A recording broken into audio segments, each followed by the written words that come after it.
भुवन सनातनम् कारुण्यरूपं करुणाकरन्तं श्रीरामचन्द्रं शरणं प्रपद्ये। दक्षिणे लक्ष्मणो यस्य वामे च जनकात्मजा पुरतो मारुतिर्यस्य तं वन्दे रघुनन्दनम्। गोविंद मेरी यह प्रार्थना है, भूलूं न मैं नाम कभी तुम्हारा। निष्काम हो के दिन रात गाऊं, गोविंद दामोदर माधवेति।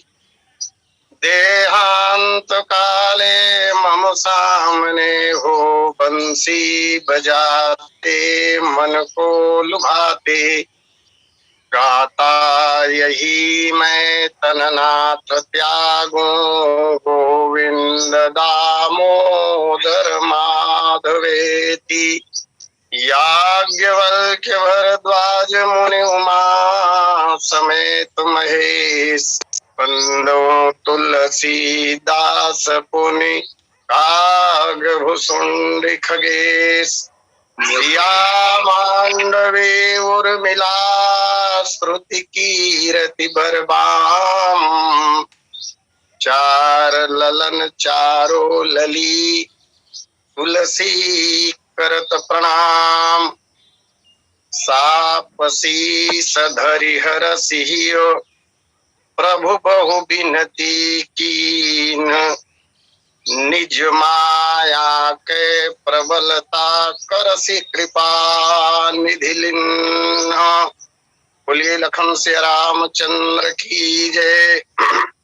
अनंतानंत अनंत कोटि ब्रह्मांड नायक अकारण करुणा वर्णालय मर्यादा पुरुषोत्तम त्रिभुवन मोहन मेरे फरमाइश श्री सीतारामचंद्र जी महाराज, श्री राम कथा के आद्य आचार्य भगवान शंकर जी, श्री सीताराम जी के चरण कमलों में अहरनिश अनुराग रखने वाले अंजनी नंदन हनुमान जी महाराज, श्रीमद रामचरित मानस के प्रणेता प्रातः स्मरणे पूज्यपाद कविता कानन केसरी कल्पभूषण संत शिरोमणि श्री राम कथा रस रसिक स्वामी तुलसीदास जी महाराज, श्री राम कथा सत्संग लिंक से जुड़े हुए समस्त समादरणीय महानुभावों, अर्चनीय वंदनीय पूजनीय माताओं तथा बहनों, कार्यक्रम के संयोजक एवं संचालक आदरणीय श्री पटेल जी एवं आज के प्रथम लिंक के वक्ता पूज्य बड़े गुरु जी, आइए परमात्मा श्री राम की असीम अनुकंपा एवं आपके सौजन्य से जो समय प्राप्त हुआ है उस समय का सदुपयोग करने का प्रयास करें। कथा के क्रम में हमने देखा था कि देवर्षि नारद बहुत अधिक क्रोधित हैं और क्रोधावेश में आकर देवर्षि नारद ने परमात्मा भगवान श्रीमन नारायण को घोर श्राप दे देते हैं। पंचहु मोहि जवन धरि देहा, सोई तनु धरहु श्राप मम एहा।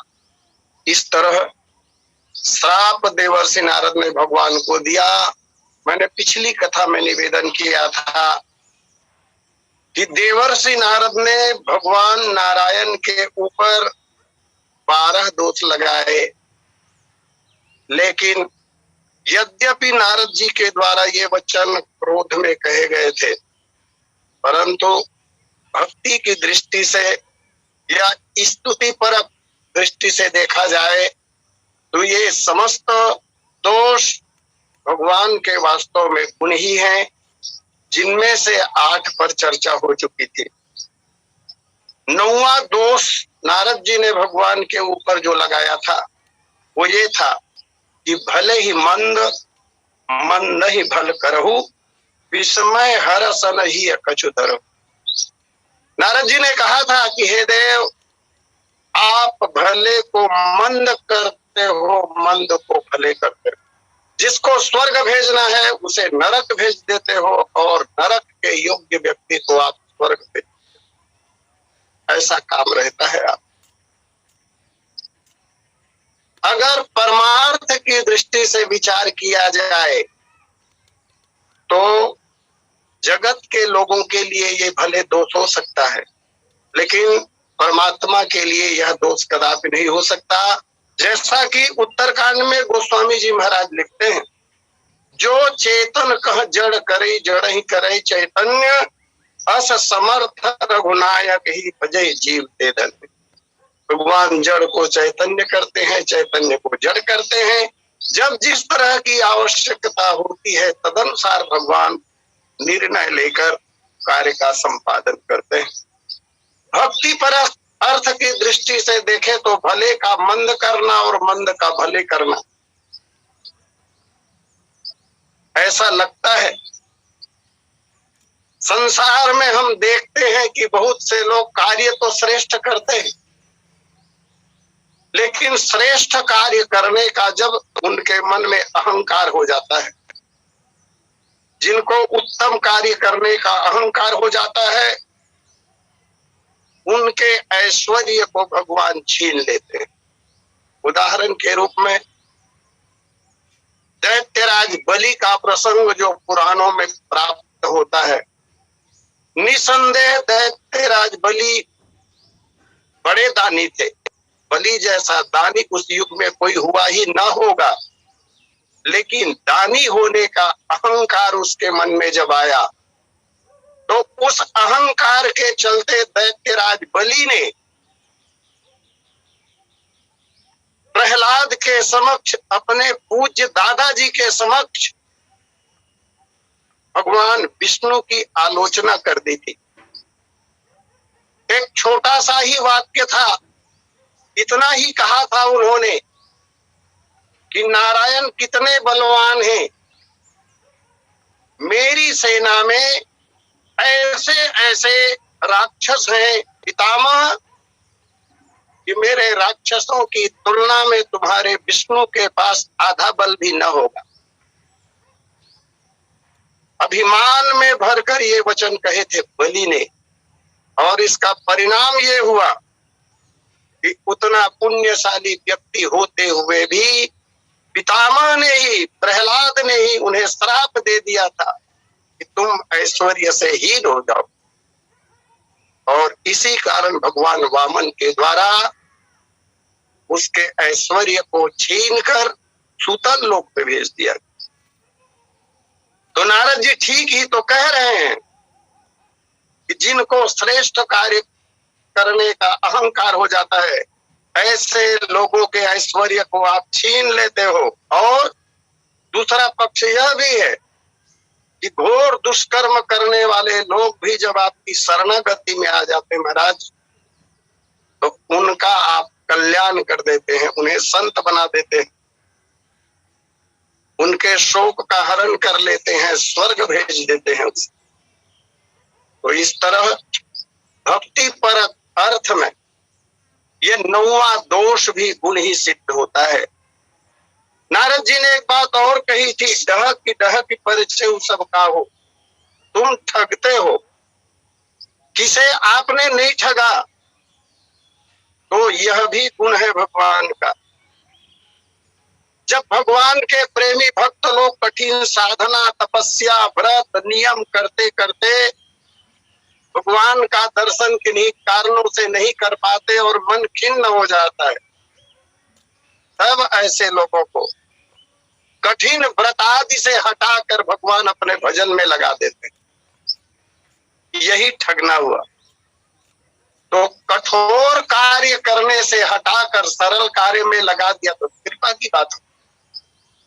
इस तरह यह भी भगवान का गुण ही है। पुनश्च अति असंक मन सदा ऊंचा हो, तुम हमेशा असंक रहते हो, निर्भय रहते हो।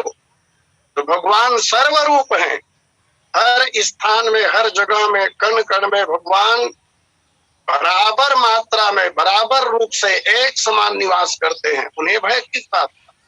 फिर कर्म बंधन का प्रभाव जिसके ऊपर न पड़ता हो वह असंग तो रहेगा ही। अंत में दोष लगाया था नारद जी ने कि भले भवन अब पायन दीन्हा, तुमने भले भवन में पायन दिया है, पहना दिया है।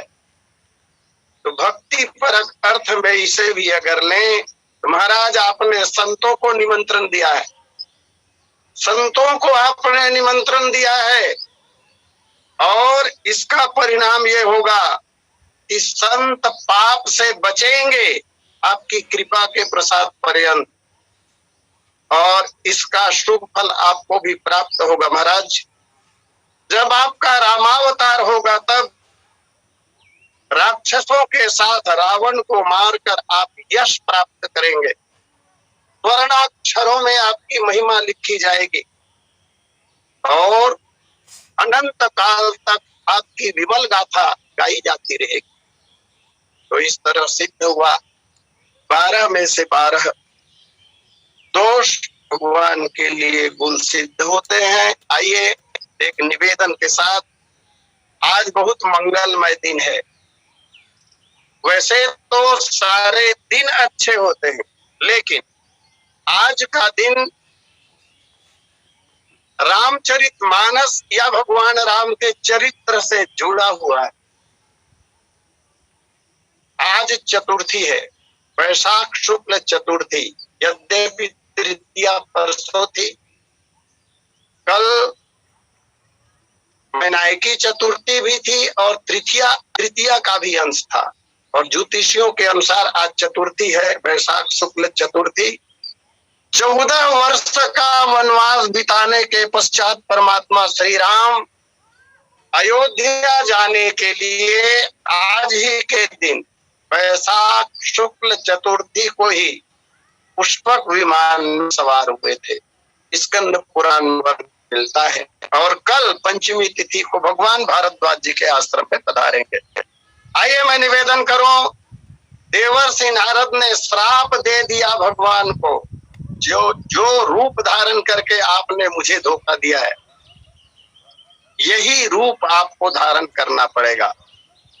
नारद जी के श्राप को भगवान चाहते तो अस्वीकार कर सकते थे, ये क्षमता भगवान में थी, परंतु भगवान की लीला ही श्राप पाने के लिए हो रही है। इसलिए गोस्वामी जी महाराज ने संकेत किया, साप शीस धरि हरसिह। देवर्षि नारद के श्राप को भगवान ने शिरोधार्य किया, शिरोधार्य। चूंकि देवर्षि नारद संत हैं और संतों के वचन, बड़े लोगों के वचन, पूज्य जनों के वचन शिरोधार्य ही किए जाते, इसलिए नारद जी के वचन को, नारद जी के द्वारा दिए गए घोर शाप को भगवान नारायण ने शिरोधार्य किया, सिर पर धारण किया, आदर के साथ स्वीकार किया। दूसरा भाव इसमें यह भी लगता है कि भगवान संतों को अपने से स्वयं से अधिक महत्व देते, इसलिए भगवान ने नारद जी के श्राप को साप शीस धरि, सिर पर धारण किया। और मानस जी में चौपाई आती भी है, मोते अधिक संत कर लेखा। भगवान अपने से ज्यादा महत्व संतों को देते हैं। सिरधरि आयसु करी तुम्हारा, इसी भाव से भरी हुई चौपाई है। सिरधरि आयसु करी तुम्हारा, परम धर्म यह नाथ हमारा। तुम सब भांति परम हितकारी, आज्ञा सिर पर नाथ तुम्हारी। पुनश्च चले शीस धरि राम रजाई। इस कारण से नारद जी के वचनों को भगवान ने शिरोधार्य किया, आदर पूर्वक स्वीकार किया। अगर भगवान नारद के श्राप को स्वीकार न करते तो पिछली कथा में ये बात आई थी, नारद जी को जब क्रोध का अतिरेक हुआ तब नारद जी ने कहा था, दइहो श्राप की मरी है वो जाई, श्राप दे दूंगा, और अगर मेरे दिए हुए श्राप को नारायण स्वीकार नहीं करेंगे तो मैं मर जाऊंगा, आत्महत्या कर।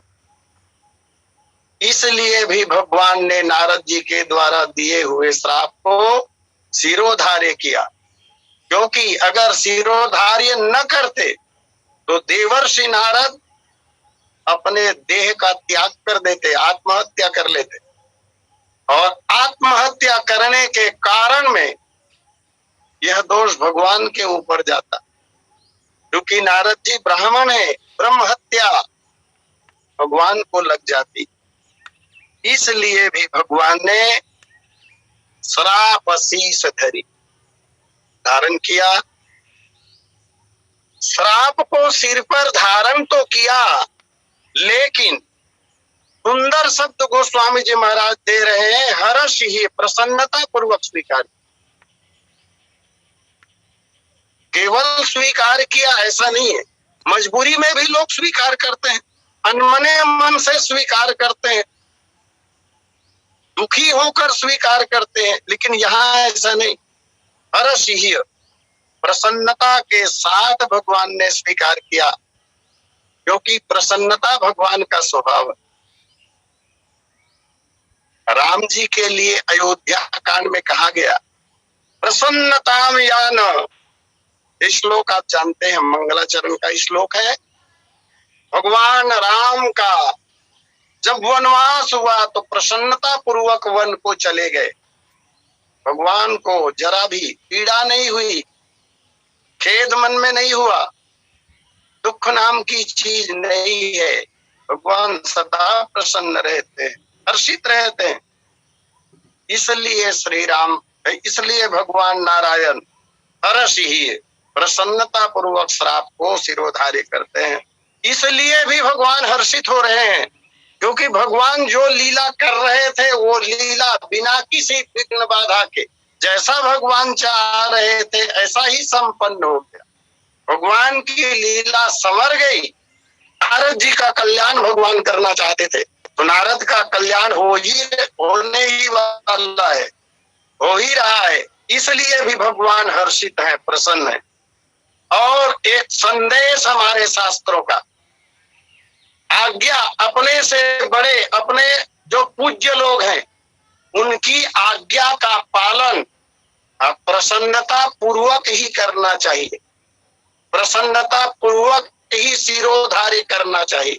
मैं एक अनुरोध आपसे करूं, जितने भी श्राप के प्रकरण हैं पूरे शास्त्रों में, पुराणों में, जितनी श्राप की कथाएं आती हैं, आरंभ में वो दुखदाई लगता है, बाहर से श्राप घोर लगता है, लेकिन उसका अंतिम परिणाम वरदान ही दिखाई देता। या तो जिसे श्राप लगा उसका कल्याण होगा, या जिसने श्राप दिया उसका कल्याण होगा, और जगत का कल्याण तो होना ही होना है। जगत का कल्याण अवश्य में होगा। विश्व कल्याण के लिए ही भगवान ऐसी प्रेरणा करते हैं। वैसे किसी के श्राप से या किसी के वरदान से भगवान का कुछ बिगड़ता नहीं। भगवान ये भी प्रसन्न हुए कि नाथ जी चाहे हम जितने श्राप दो ना, मुझे कोई फर्क पड़ने वाला नहीं है, क्योंकि भगवान कर्म बंधन से मुक्त है। इसलिए भी भगवान प्रसन्न हुए। प्रसन्नता का एक भाव और दिखाई देता है। नारद जी में काम और क्रोध का आवेश जो हो चुका था, नारद जी के अंदर काम व्याप्त है, क्रोध व्याप्त है, भगवान उसे दूर करना चाहते हैं। अथवा नारद जी को बड़ा अभिमान था कि मैं काम और क्रोध का विजेता हूं।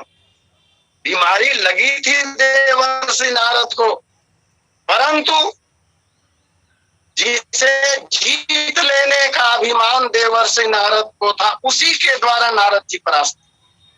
ऐसा जानकर भगवान प्रसन्न हो रहे हैं कि कुछ देर पहले तो काम और क्रोध को जीत लेने का दावा कर रहे थे नारद जी, लेकिन ऐसा दावा करने वाले का हस्त्र क्या हुआ, यह सोचकर भगवान प्रसन्न हुए। पुनश्च हमने इनका जितना उपहास किया, प्रेरित करके विभिन्न लोगों को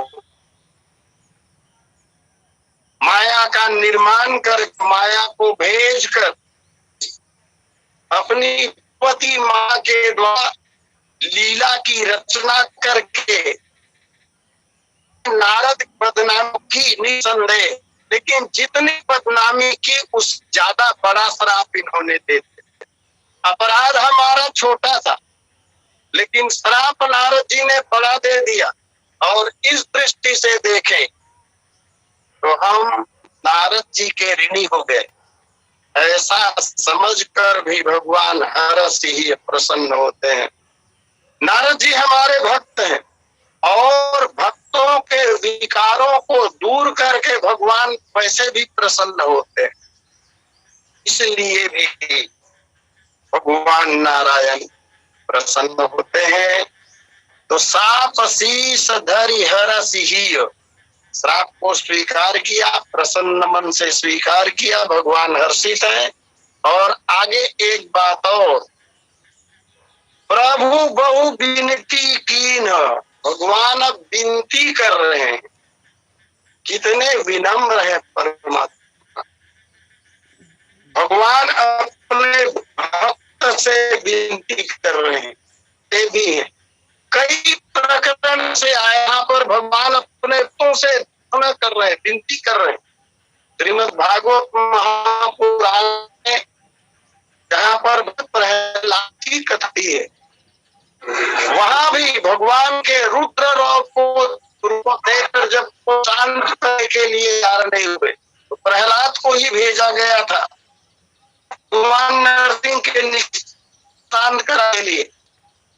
और उस समय भी भगवान नरसिंह ने प्रहलाद को अपनी गोदी में बिठाया और बार बार क्षमा याचना कर रहे हैं, पुत्र तुम मुझे पुकारते।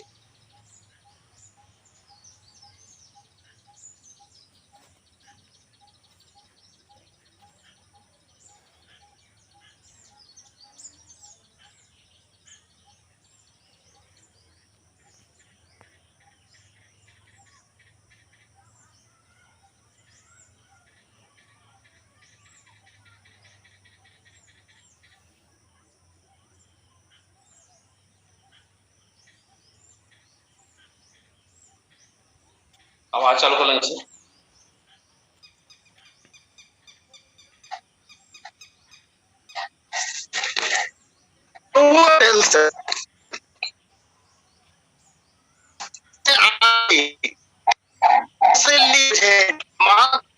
देना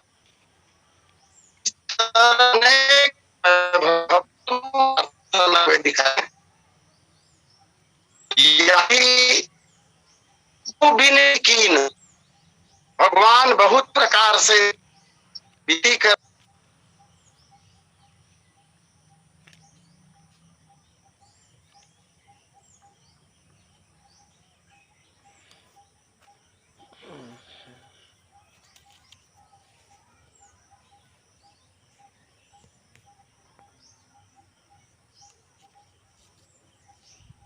हेलो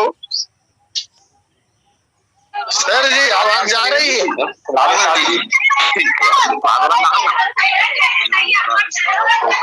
बोलने लगे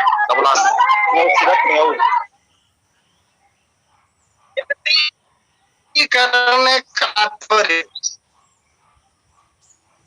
विद्वानों का ऐसा मत है कि भगवान ब्राह्मणों के प्रेमी है, द्विज प्रेमी है।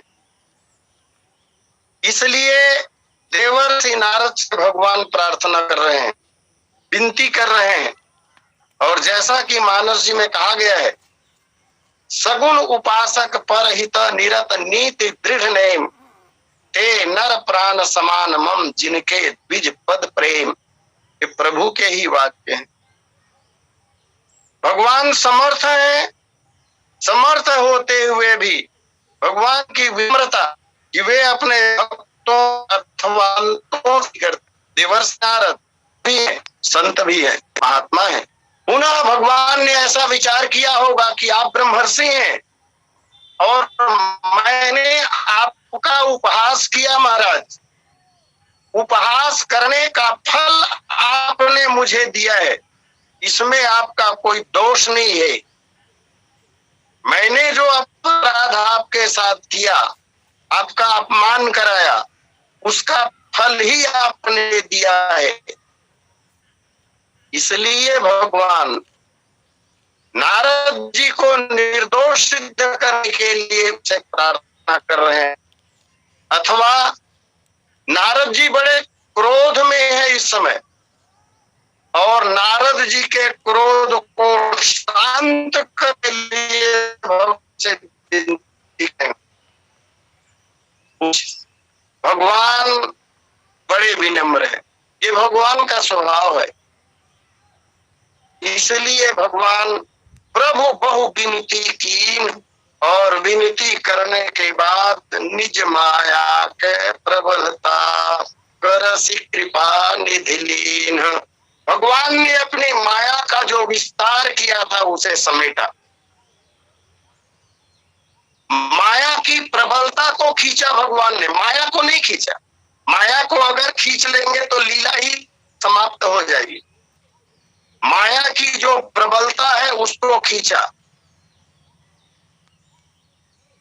माया बहुत बलवती है और ये भगवान के खींचने से ही समाप्त होती है। बिना हरि कृपा के, बिना भगवान की कृपा के माया छूटती नहीं है। जैसा कि गोस्वामी जी महाराज कहते हैं कि अतिशय प्रबल देव तब माया छूट राम करहु जो दाया। इसलिए भगवान ने अपनी माया को समेटा, जिस माया ने नारद जी को बहुत सताया है, इसी माया ने नारद जी को बहुत दुख दिया है। अब भगवान ने विचार किया कि अब नारद को दुख देना ठीक नहीं, और ये माया जब तक विराजमान रहेगी तो नारद को सताती रहेगी, अच्छा नहीं होगा। इसलिए भगवान ने माया को कृपा करके खींच लिया, संपूर्ण माया को नहीं खींचा, प्रबलता को खींचा। जैसा कि दोहे में लिखा है, निज माया का प्रबलता। अगर संपूर्ण माया को खींच लेते भगवान, माया की पूरी निवृत्ति अगर हो जाती तो इससे तो फिर मोक्ष हो जाता है, लीला समाप्त हो जाती। इस तरह माया को खींचने के बाद अब दृश्य बदला, और तब काकभूषण जी महाराज गरुड़ जी से कह रहे हैं कि गरुड़ जी, जब हरि माया दूरी निवारी, नहीं तहर मान राज कुमारी। जब भगवान ने अपनी माया का स्मरण किया तब नहीं तहाँ रमा न राजकुमारी, न तो वहां पर माता लक्ष्मी है और न ही राजकुमारी है, अनविष्ट मोहिनी है। केवल अब दो लोग बचे हैं, एक तो भगवान नारायण विष्णु जी और दूसरे देवर्षि नारद। लक्ष्मी जी और विष्णु मोहिनी गायब हो गए। अगर लक्ष्मी जी अथवा राजकुमारी वहां से नहीं हटती, विद्यमान रहती, अगर वो बने रहते तो फिर माया का दूर होना सिद्ध नहीं होता। जैसा कि प्रथम चरण में कहा जा रहा है, जब हरि माया दूर निवारी। माया दूर निवारी का तात्पर्य ही यही है, दोनों भगवान की माया ही तो है। विद्वानों का ऐसा मत है, अच्छा लगता है भाव, कि जब माया की निवृत्ति होती है, जब माया दूर हो जाती है, तब साधक के मन में दोनों बातों का चिंतन नहीं होता है, चिंतन का भाव हो जाता है। ये दो बातें कौन सी है? एक तो है कंचन और दूसरा है कामिनी। लक्ष्मी के भी दो रूप हैं, एक तो भगवान की प्रिया के रूप में एक स्वरूप है ये माता लक्ष्मी का, और दूसरा स्वरूप संपदा के रूप। तो आध्यात्मिक दृष्टि से जब माया की निवृत्ति हो जाती है, माया से दूर हो जाता है साधक, तब उसकी दृष्टि में न तो कंचन रह जाता है और न कामिनी रह जाती, न तो संपदा की ओर उसका मन जाता और न ही स्त्री की ओर मन जाता। लेकिन यहाँ एक प्रश्न पैदा होता है, तब संसार में तो बड़े बड़े लोग हैं, बड़े बड़े महात्मा हैं, यद्यपि कामिनी नहीं है उनके जीवन में, लेकिन कंचन तो दिखाई देता है। संपदा, अपार संपदा के स्वामी दिखाई देते हैं। इसका तात्पर्य क्या हुआ? जब माया की निवृत्ति हो जाती है तो कंचन और कामिनी दोनों मन से हट जाते हैं। तो कामिनी का भाव है ये तो दिख रहा है, लेकिन कंचन का भाव तो नहीं दिख रहा है। तो सैद्धांतिक दृष्टि से कंचन अर्थात संपत्ति तो आती है, लेकिन उस संपत्ति को परोपकार में, समाज सेवा के लिए, राष्ट्र सेवा के लिए व्यय कर दिया जाता है। अब कोई न करे तो अलग बात है, लेकिन सिद्धांत में तो यही है। महात्माओं के पास अगर संपदा आती है तो वो लोक कल्याण के लिए हुआ करता है, और बहुत लोग लोक कल्याण में व्यय करते हुए दिखाई भी दे रहे। तो यहाँ पर लक्ष्मी जी भी नहीं है और राजकुमारी भी नहीं है। जब माया की निवृत्ति हो गई, भगवान की कृपा से नारद का मन पावन हो गया, नारद जी के मन में पवित्रता का आगमन जब हो गया, काम का वेग छूट गया और क्रोध भी अब शांत होने लगा, तब माया की निवृत्ति हो जाने के कारण नारद की दृष्टि में लक्ष्मी और राजकुमारी ये दोनों दिखाई नहीं पड़ रहे हैं, जैसा कि अभी मैं निवेदन कर रहा था। राम भक्त जो होते हैं वो राम जी की कृपा से दोनों का त्याग भी करते हैं। चिन्ह क्या है? तो चिन्ह यही है कि धन तो प्राप्त होगा, उसके पीछे भागेंगे नहीं, लेकिन अपने आप धन यदि मिल जाए तो परमार्थ में व्यय कर दी जाती। नारद जी का मन पवित्र हो गया और एक सुंदर भाव के साथ गोस्वामी जी महाराज कह रहे हैं, तब मुनि अति सभी हरि चरण गहे पाहि प्रणतारति हरना। काम और क्रोध की निवृत्ति हो जाने के बाद देवर्षि नारद अत्यंत सभीत हो जाते हैं, घबरा जाते हैं, डर जाते हैं और भयभीत होकर, डर कर हरिचरणा भगवान के चरणों को गह पकड़ लेते हैं और उसके पश्चात कहते भी हैं, पाहि प्रणतारति हरना, हे कृपा निधान, हे भक्त वत्सल, हे शरणागत वत्सल, मेरी रक्षा कीजिए। इस चौपाई की अर्धाली में देवर्षि नारद के द्वारा 3 तरह की शरणागति का संदेश प्राप्त हो रहा है। तब मुनि अति सभीत, सभीत से मन की शरणागति, क्योंकि भयभीत होना, डरना मन का भाव है, मन का विषय। तो देवर्षि नारद मन से शरणागत हुए भगवान की। पुनः हरि चरणा गहे, भगवान के चरणों को पकड़ लिया। भगवान के चरणों में देवर्षि नारद गिर पड़े दंडवत, और नारद जी जब गिरे तो ये तन से शरणागति हो गई, पहले मन से, पश्चात तन से। और प्रणतारति हरना, जब वचन कहे नारद जी ने तो वचन से भी शरणागति हो गई, माने तन से, मन से और वचन से, तीनों तरह की शरणागति हुई देवर्षि नारद के पास।